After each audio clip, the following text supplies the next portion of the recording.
see everyone and get to introduce you to our guest speaker for this week.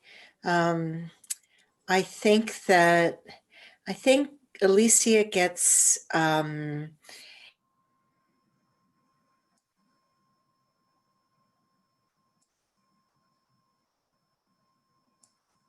just lost audio.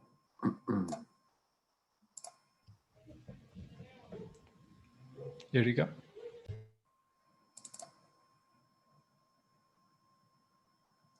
I am not really getting any audio from anyone. Erica's frozen just at the moment.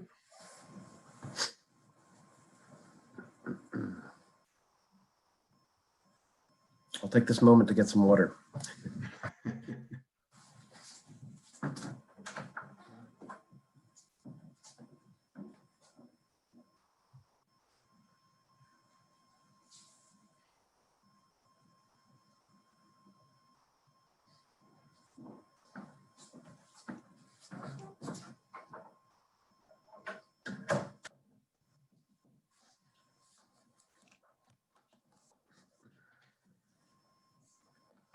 so sorry. Back with you again and now hardwired. So is Thanksgiving a celebration today in the Caribbean or not? I would imagine not. No. Yeah. Okay. So for whatever reason, we have a lighter participation today, but that just means we'll be able to have more interactions in the end of the sessions. I would let you all know that PAHO has asked us for a midterm report. And so we're going to be submitting that middle of next week. So if you want to catch up on any of the readings that you haven't done or quizzes or exercises you haven't done, this would be a time to put a grin on Paho's face about that as well. And I think that that's it for preamble. We are, Vedo, I see your question, and if you want to email us about the ethics question, we're happy to tackle that with you if you'd like.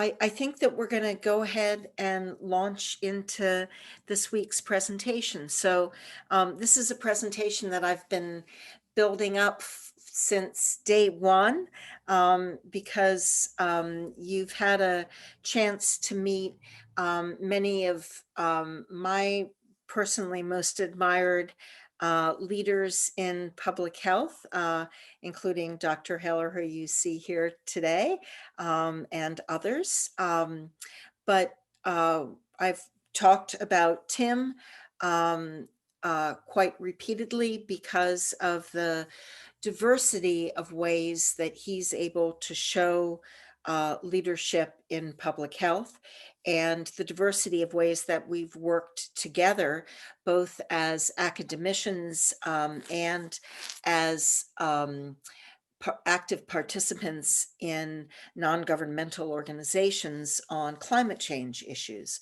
which I know is of obvious and considerable concern to a lot of you and your constituents. So many of you, I hope, had the chance to see some of the video interview that I got to do with Tim this summer when he led his protest from a good altitude, and I'll have him talk about that in a sec.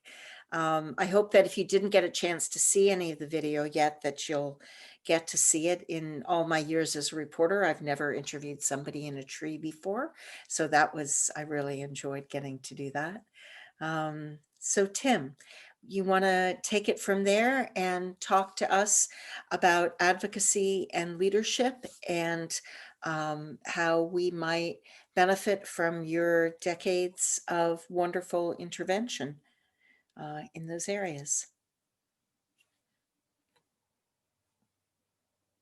Well, thanks a lot, Erica. I really appreciate getting to be with you all today.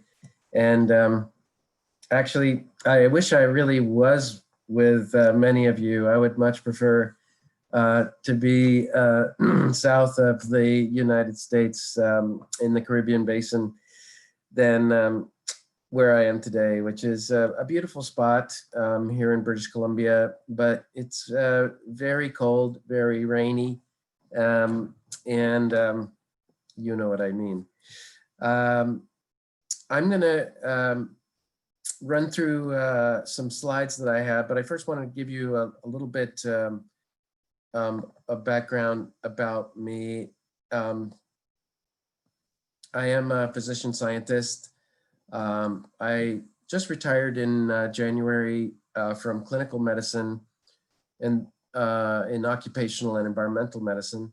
And then I was called back up to help with the COVID-19 pandemic in Northern Health, which is in British Columbia, the northern half of the province, where I worked on the preparations for industrial camps and COVID-19. This was part of an ending of a clinical career where I regularly saw patients in clinic with environmental and occupational diseases. And I continue to be a professor of health sciences at Simon Fraser University, which is on the unceded territory of the Tsleil-Waututh Nation and other of the Coast Salish peoples.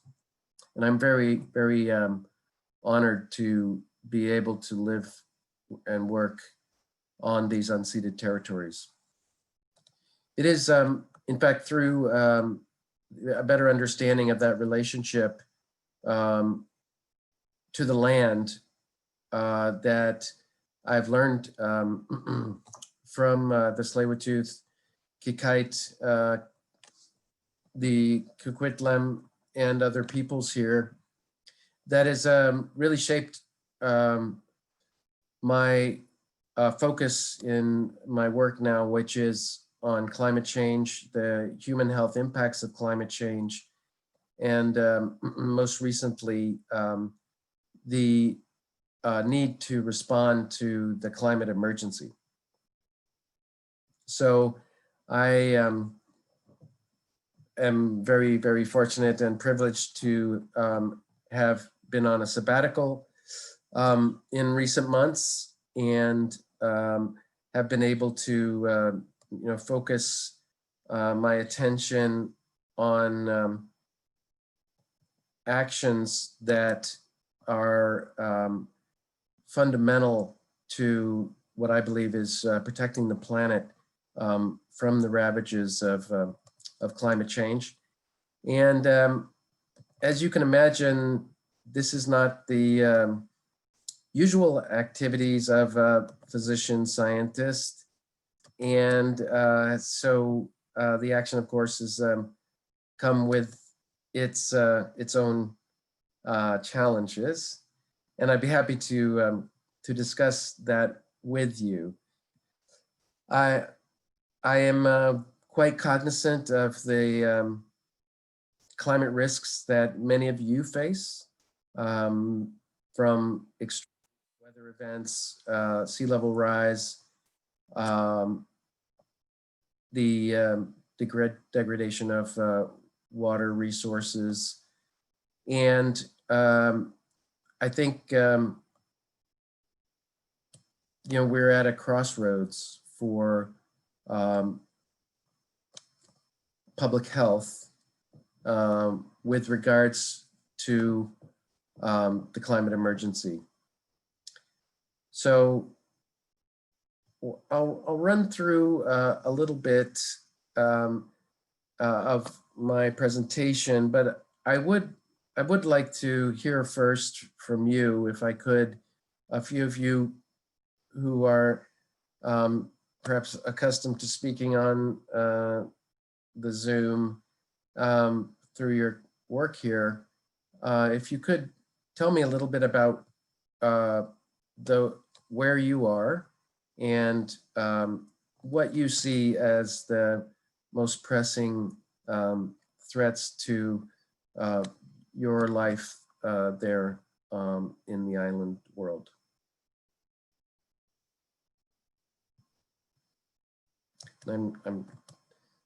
Since I haven't been with this group before, I'm not going to be able to call on people who are more likely to talk. Hi, good afternoon. I'm Alicia. Hello. Excellent. Thank you. I mean, in terms of climate change and the impact, I'm from Trinidad and Tobago, and I did have a chance to live a bit in the States for about 7 years, and then we came back. And to me, one of the biggest things was our lack of recycling here. Like I had gotten into the habit of, recycling, and I always felt that that made a difference in terms of the environment and maintaining it. I mean, there are some luxuries that we have gotten accustomed to, and it would be hard to sacrifice that, but at least when I recycled, I felt better, and at least I was contributing something back to the environment.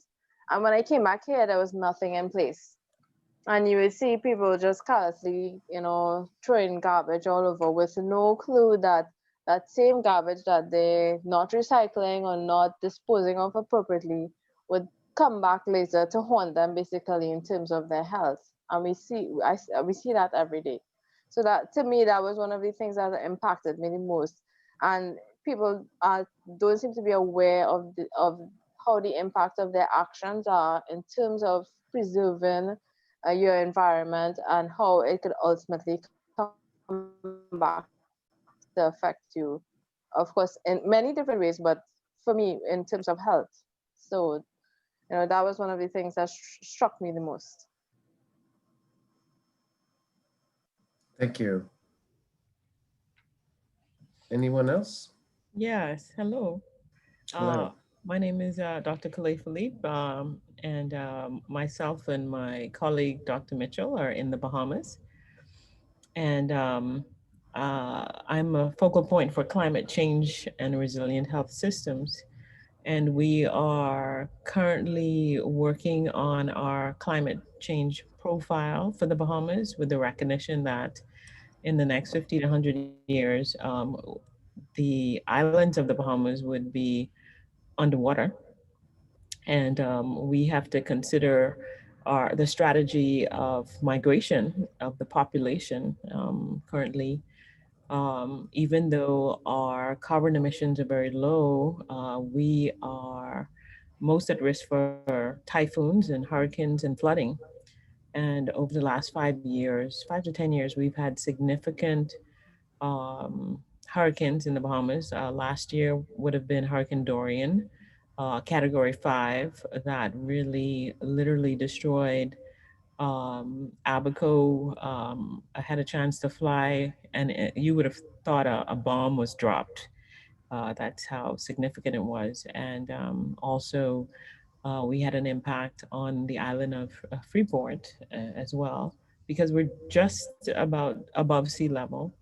So we had the largest migration in the history of the Bahamas. Almost 6,000 people had to be evacuated because of the destruction that happened.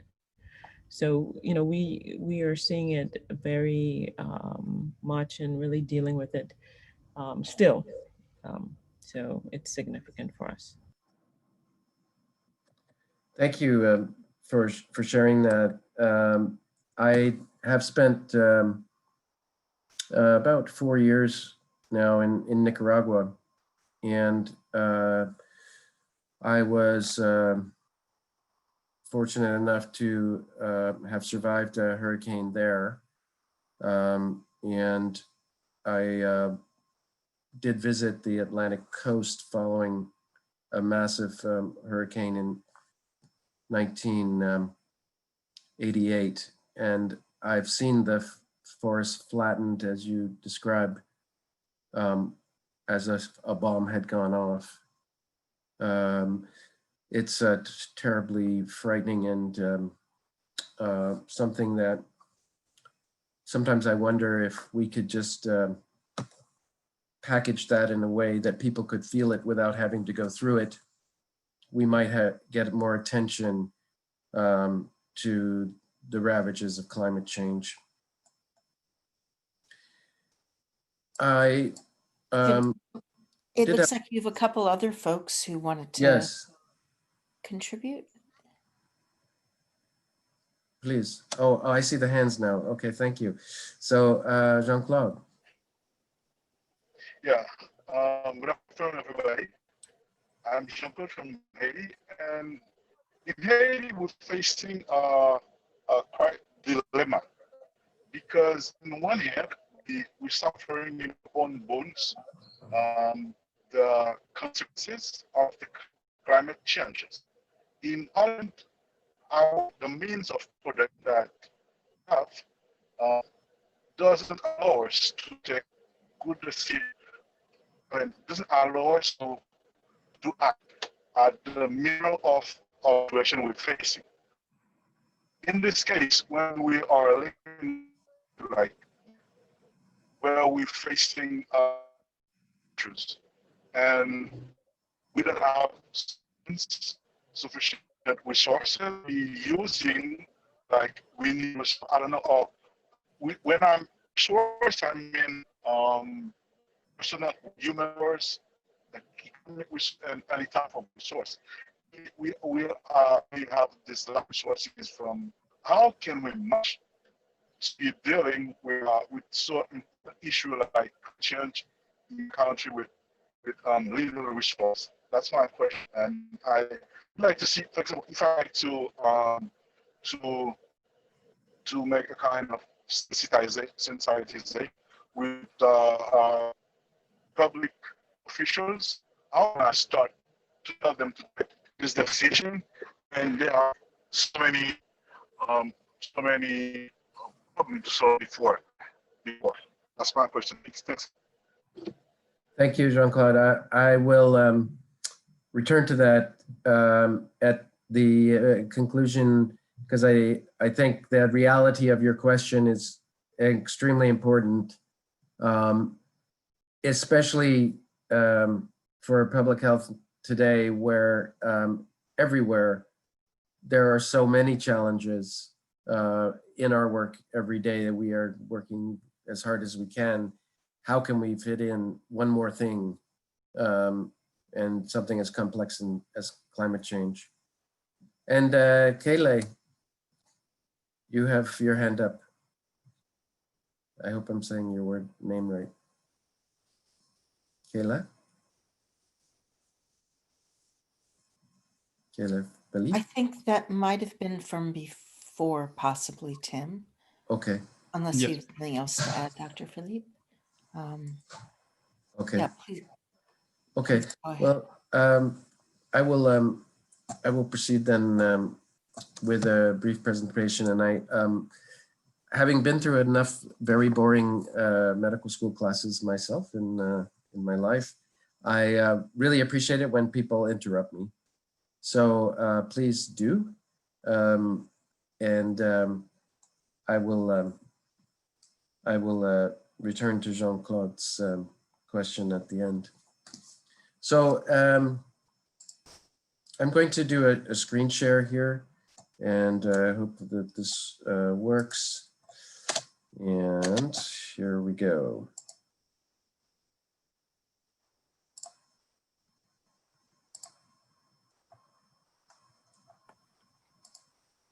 Yep, that's great. Thanks, Tim.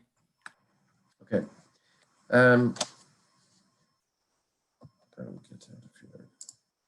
So I am in the Planetary Health Research Group at Simon Fraser University.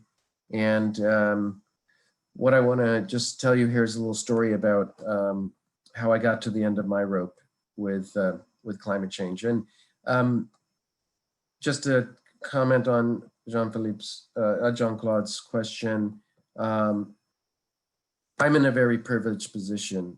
I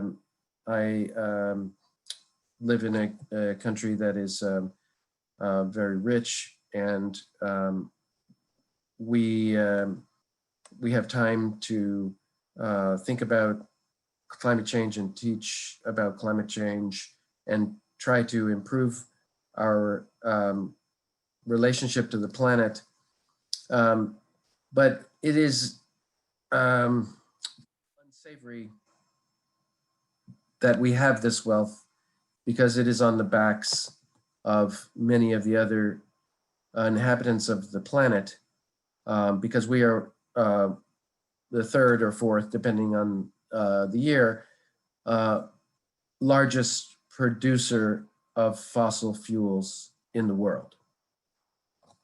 So this activism comes in that place.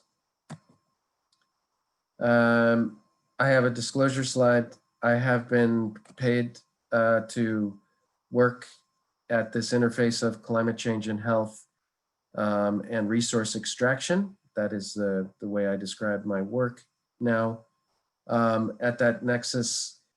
And so I have been a consultant about the impacts of pipeline expansions and pipelines in general and oil spills. So that's my disclosure.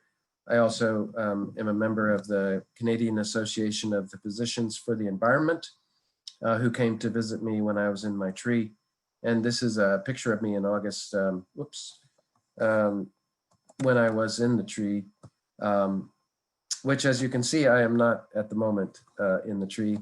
However, I expect to be back there.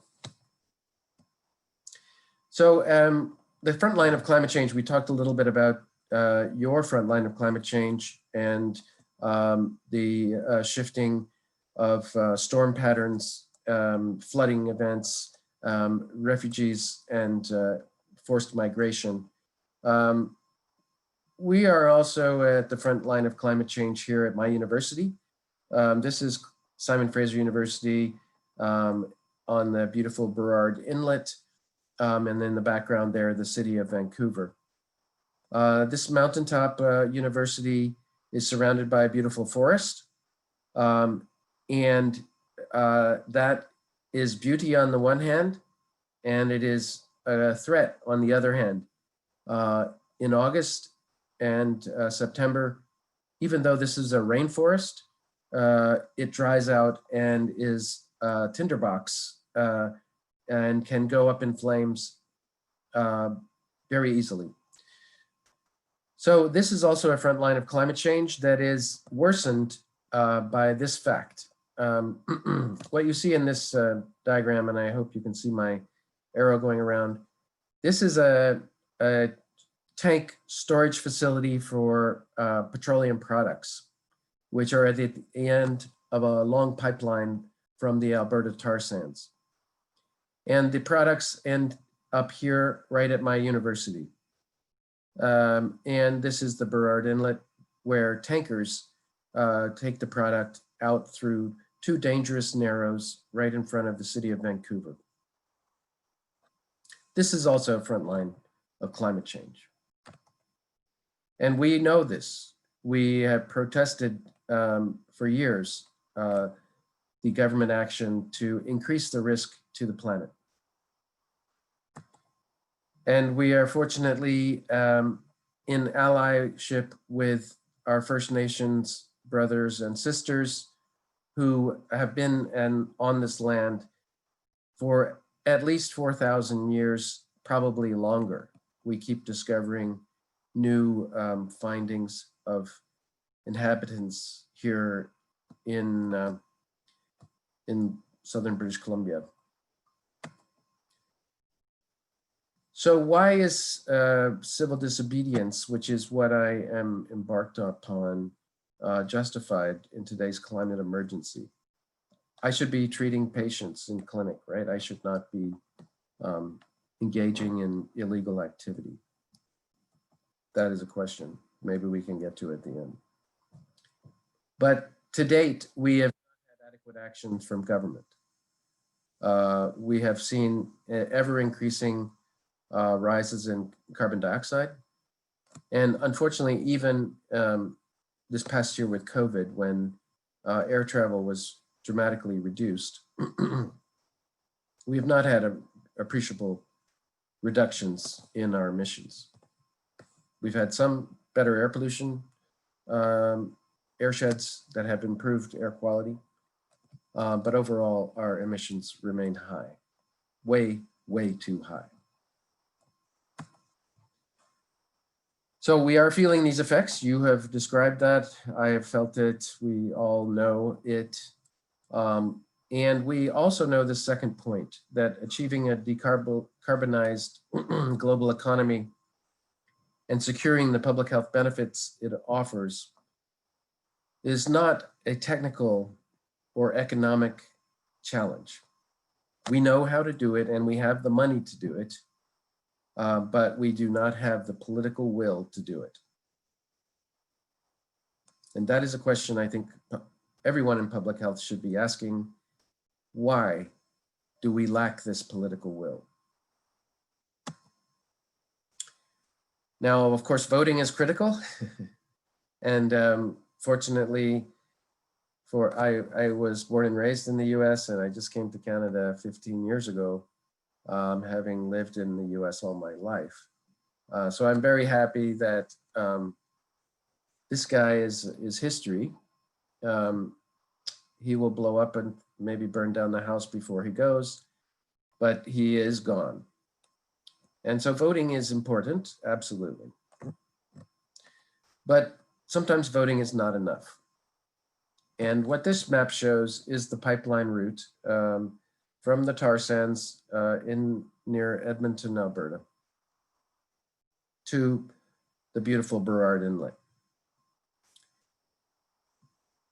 And there are many people against this pipeline, including the governor of our sister state, Washington, just south of the border. But now my government in Canada is pushing, and in fact has bought the pipeline. This pipeline is such a bad idea that Kinder Morgan, who was the original owner of the pipeline, owned by former Enron executives, you may remember the Enron scandal, those same guys, they got out of this pipeline a couple of years ago, recognizing that it was a bad idea.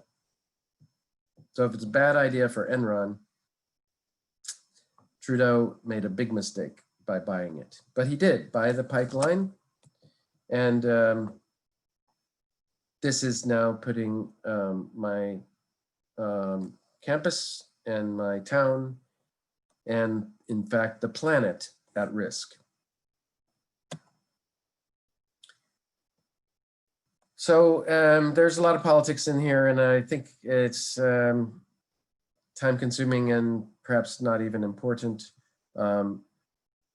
My premier is sitting there next to Governor Inslee, the Washington governor, and they're saying that, you know, we're going to work together to stop the pipeline. But in fact, the guy on the right, the premier of British Columbia, has done nothing to stop the pipeline. And in fact, we believe he cut a deal with the federal government to push it through. So sometimes voting is not enough. And that's what caused me to go up into this tree. You can see it's pretty high. And I think you saw some footage from that one before.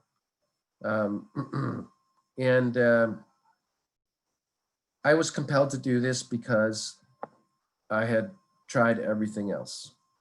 I tried my scientific expertise in showing why this pipeline is bad for public health, bad for the planet, and actually illegal.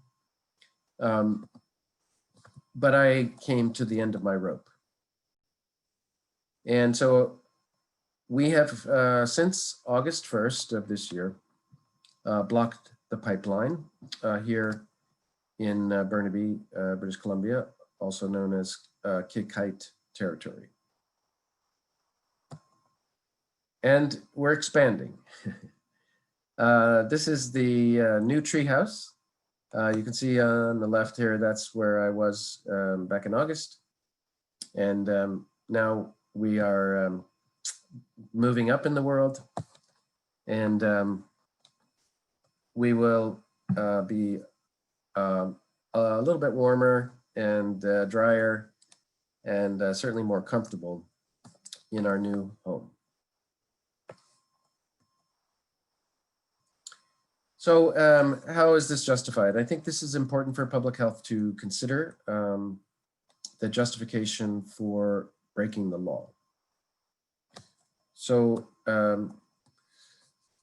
I contend that well-planned climate action can lead to opportunities to improve health, equity, and human rights, and that civil disobedience is a public act. It's nonviolent action in breach of the law, which is aimed at changing the law or changing policies of the government that, in this case, are bad for public health and the planet. It's an act of conscience, and participants accept the possible punishment. And I expect to go to jail for this action. But I'm not alone.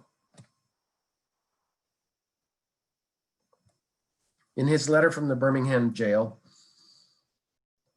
Martin Luther King said this about breaking the law. In no sense do I advocate evading or defying the law. That would lead to anarchy. But one who breaks an unjust law must do so openly, lovingly, and with a willingness to accept the penalty. I submit that as an individual who breaks a law that conscience tells him is unjust, and who willingly accepts responsibility, the penalty of imprisonment in order to arouse the conscience of the community over its injustice is in reality expressing the highest respect for the law. And that is what we are trying to do. Even the American Medical Association, to which I once belonged, is quite explicit about this conflict that comes up sometimes for physicians and public health. And when the ethical duties of a physician are above the law. So ethical responsibilities usually exceed legal duties. And when physicians believe a law violates ethical values or is unjust, they should work to change the law. We certainly have done this. And in exceptional circumstances of unjust laws, ethical responsibilities should supersede legal duties.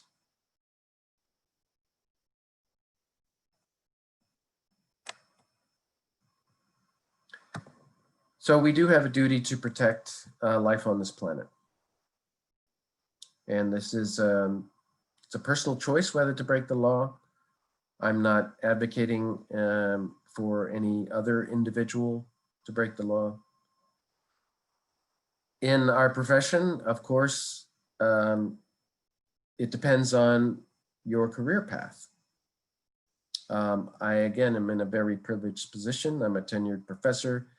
I am at the end of my career or near it sometime soon. And not everyone has that luxury. We all have gifts, and hopefully we can express these gifts in the work that we do. I hope all of you can. I've been very, very fortunate to have loved my job throughout my career. Within these gifts, there are actionable pieces. And that actionable piece may come at a different time.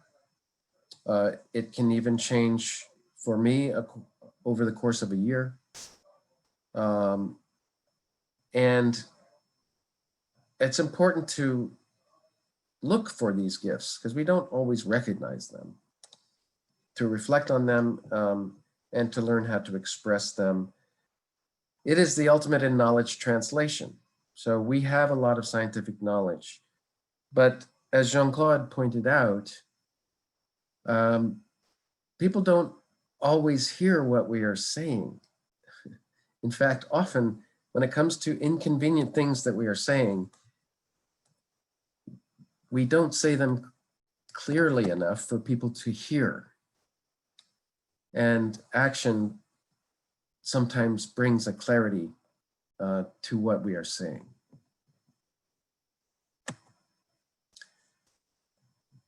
Situations arise when health professionals have a moral obligation, for example, duty to care or of necessity, to respond to health injustices, including using civil disobedience as a last resort.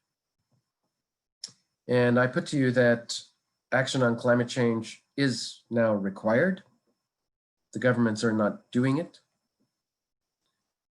They've largely stalled in their reductions of greenhouse gases. They talk a lot about doing it, but they don't actually do it.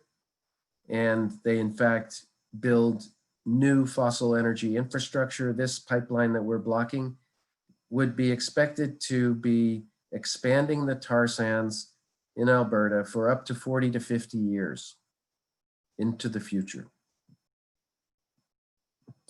We declare climate emergencies all over the place, but we're not reducing emissions fast enough to meet the goals that these same nations set in Paris in 2015. In fact, in the last COP meeting, the Committee of the Parties for the Intergovernmental Panel on Climate Change in December, governments could not agree on country-level commitments to meet their promises that they had already made.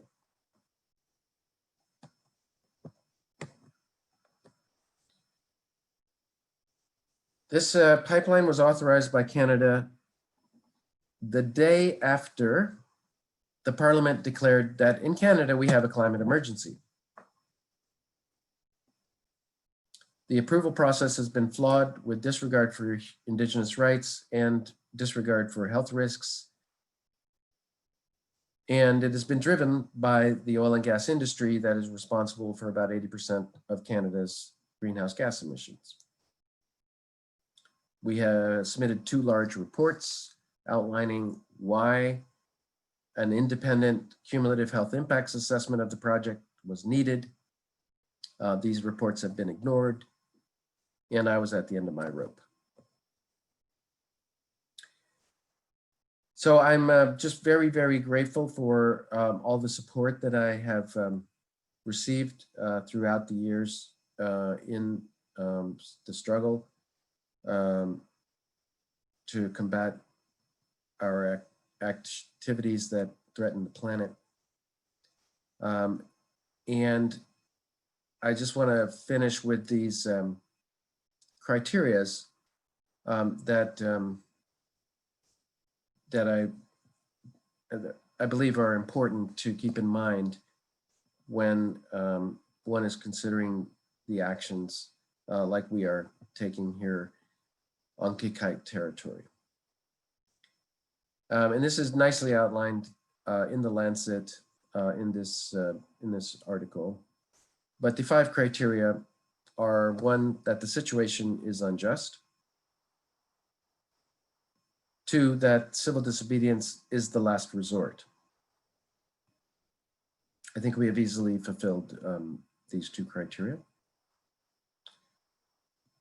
That the civil disobedience is more effective than harmful. In this case, even though the government has declared construction of the pipeline an essential service for the purposes of avoiding COVID-19 restrictions, we believe that in fact it is essential for the health of the planet that the pipeline never be built, that we phase out fossil energy instead of expanding it. So we believe that criteria 3 is fulfilled. 4, that the civil disobedience is the least harmful action. And since the dangers of climate change and the dangers of an oil spill and the dangers of a tanker draining its oil into the Salish Sea is much more harmful than our action to block the pipeline. And finally, the criteria about socio-political situation being considered, I've outlined for you why the socio-political situation here in British Columbia demands this action. So I'd like to return to Jean-Claude's point and question about how can we do work to address climate change when we have very few resources and we're already working 24/7 on other urgent public health measures. The trick is to integrate climate change thinking into everything that we do. Dr. Philippe mentioned recycling programs. This is something that is a way of life for many people now. It needs to be facilitated, but it does not take a lot of resources to make a recycling program, and finding the use for those products perhaps is more challenging in different settings. But the notion of recycling can become part of everyday life. Energy sources and saving of energy and successfully capturing energy from the sun, all of these things are part of energy system that should become everyday life. And when we are planning our public health actions, when we're planning how we're going to respond to the next pandemic, when we're planning how to keep enough food in the markets and how to help people make healthy choices about food, we can do all of this public health work with the idea that we have one planet in which we all have to live, and we can plan for having only one planet. And that, to me, is climate action in today's world. So the answer really is finding ways to integrate climate change work into the work we're already doing. We need to think about how to deliver health services in the most climate-friendly way. It's very interesting to see how health services has been shaped by the COVID-19 pandemic. And in fact, how much of the care we give doesn't have to be in a clinic. And there are climate savings in that. So I think, I'm sure it's not satisfying you, Jean-Claude, this answer, because it is still wanting. But we are going to continue to work in public health and do the public health that we must do. But we can think about how we do it in a way that improves the situation that we are facing with climate change, instead of doing what we do without ever thinking about that and not considering different options for our planning. So I hope that is little bit of an answer, and I'll stop talking. Thanks, Tim. This was wonderful, and I'm sure that others have questions and comments. I just wanted to start, in addition to thanking you, with just reassuring everyone that it's not my expectation or requirement that you in your government positions are going to take necessarily these kinds of approaches, right? It is, however, I think useful for you to see what people who do these kinds of actions are like, that we're serious scientists, and people who are willing to make sacrifices because of huge frustration with standard channels for addressing change through government routes. And so I hope that part of what you'll think about as you think about how to square your responsibilities as a public health professional is to think about where are, as Tim was suggesting, the multiple places in your everyday work that you can make decisions around travel, around whether people have to expend hydrocarbons to do this kind of activity, or if you can instead say, let's learn this way instead and spend our time and hydrocarbons and money on learning or fixing a problem rather than on traveling. When you're making decisions about sourcing products, thinking about the footprint of them, and thinking about cradle to cradle usage is essential. So I would offer that as a bridge to comments and thoughts from others, please. Go ahead and chime in. Unmute yourself and chime in.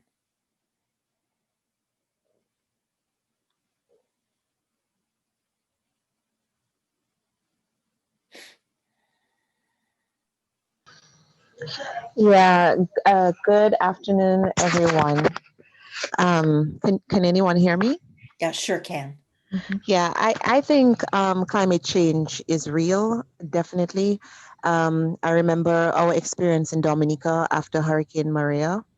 I remember the day before the hurricane and the day of the hurricane and the day after the hurricane, as if it was just yesterday, and that was in 2017. And I also remember the drive to protect our climate after that, so that hopefully we could kind of safeguard and mitigate against experiencing another horrible event like Hurricane Maria.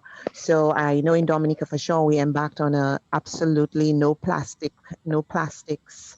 Or plastic bag use and all recyclable material. And although it has been an uphill battle, it has been a challenge that everyone has actually taken part, has been a part of, from the very, very young to the elders. So as difficult as any of this may be, it just takes one, it just takes a family, it takes a group, it takes a community, eventually a village, and ultimately the island or the country that you live in to make that change. And usually when, like here in Dominica, their it's government policies guided that there should be no plastic bag usage, but it was a different from what we were accustomed to, but it was doable and everyone worked together. And right now, it's just amazing. Everyone walks around with their shopping bag. There hardly any plastic bag usage, and it can be done. It's just all working together. Yeah.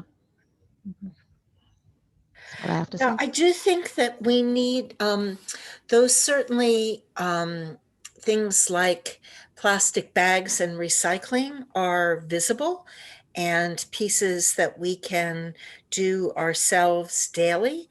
But we also need to think about what are changes that are actually going to make a substantive difference. So one thing to think about, again, wearing your public health hats, is as you think about agricultural policy, right? So 18% of greenhouse gas emissions approximately come from livestock.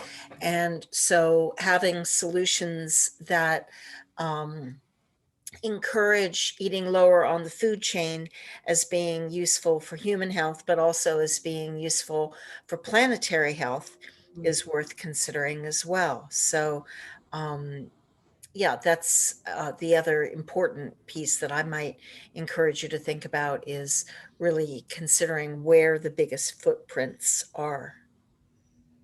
For sure. Thank you. Thank you for that. I'm interested in finding out, Dr. Takaro, how the interface with the oil company impacts the academic, because that grouping does a lot of investment. I think of our country, and when we should be moving to, well, we've got climate change, but we got a lot of solar energy. I think the government is investing in dredging and finding oil. How far can we go as a collective public health group to address the root? Yeah, thank you, Kayla, for your question. That's a really excellent question. And it does get at the root, just as you said. And the root, as we learned in the United States during Watergate, is to follow the money. Follow the money. And here in this day and age, there are banks, of course, that are behind the oil and gas industry. And they have clear interests, which are about short-term profit. They cannot make a profit if you and your family have enough to eat. They can't make a profit if nations extract the true cost of the actions of the fossil fuel industry. They are only able to do this because we permit that. We permit them to control our governments the way they do. And this is a very difficult area for public health, because we're not, most of us anyway, not very skilled in the world of politics. And we're not economists, and we never worked at a bank. We don't follow the money very well. It's a lot of work to follow the money. And then once you follow it, it puts you in a very bad place sometimes, because you realize that actually you and your university are part of the problem. You have invested, you didn't even know that you had invested. Your university has accepted money from the industry. There are many places where this trail of follow the money leads that are uncomfortable. But we do many things in public health and medicine that are not comfortable. And we do them because the patient will feel better after. And this is one of the things about following the money. It will be uncomfortable at times. But people need to know. They need to know that their money is going to the destruction of the planet. And I don't think many people think about that much. And when they do, Oh, sorry. I'm sorry, Tim. Go ahead. When they do, they start campaigns like Dr. Frank has started, which are to divest their institution from these practices. We know that we should not be supporting tobacco companies. We know that we should not be supporting nuclear weapons production. We know that we should not be trafficking in small arms and guns. So we know these things, but we don't necessarily look about how our money or our institution's money is contributing to those public health evils. And we need to expose that. And I would put to you that's part of public health. Thanks. That is indeed what I was interrupting with, was just to, yeah, to mention to you guys that I did get, I led at UBC and also nationally in the United States an effort to successfully to have a fossil fuel free pension option.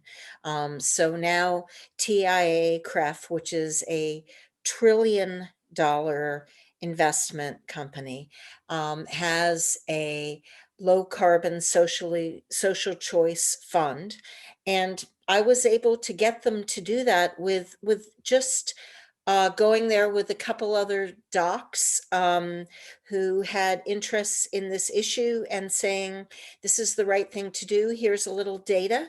And a year later, they issued a low carbon fund for this, $1 trillion investment pool. So I would perhaps, I think we should, we need to stop there for this week.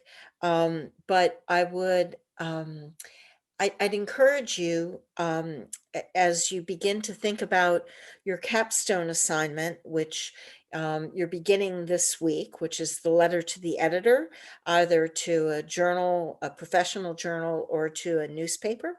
That's going to be the last leadership activity that we each do and all do together, peer reviewing each other's work and coming up with an opportunity for you within the context of your current employment to be able to show leadership on a public health issue of your choice. And as you think about what you want to advocate for and how you want to, what medium you want to do that through, I'd encourage you to think about the large variety of ways that we've been talking about over the last couple months now, and we'll be talking about over the next, this last month of the course of ways in which you can demonstrate leadership.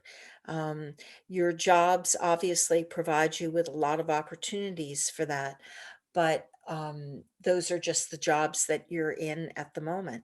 And what do you want, like Dr. Takara was suggesting, what do you want your legacy to be of your career as a preventionist, as someone dedicated to the health of the public? So thank you, Tim, for sharing the wonderful variety of ways that you've done that.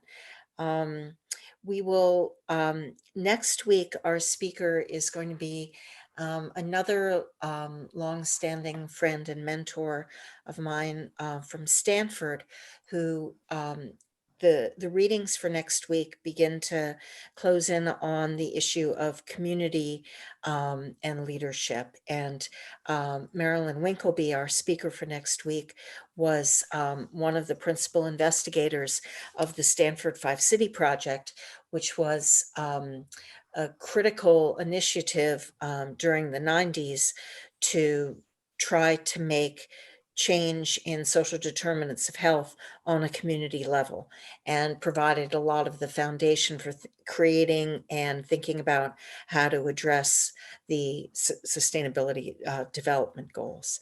So we'll have that conversation with Dr. Winkleby next week, and we'll also start to save some time for people to begin to talk about what they want to have as their letters to the editor and what kind of directions they want to go in, and questions that you have about developing those. So thanks for your note, Tim, and thanks for your talk. Thank you, everyone, for your time again this week. We'll follow up as usual with an email from Hugo and Richard and Valeria and Miriam and me and the rest of the team. And we'll look forward to seeing you next week. Thank you so much. Bye, everyone. Bye, everyone. Thank you. Bye. Bye.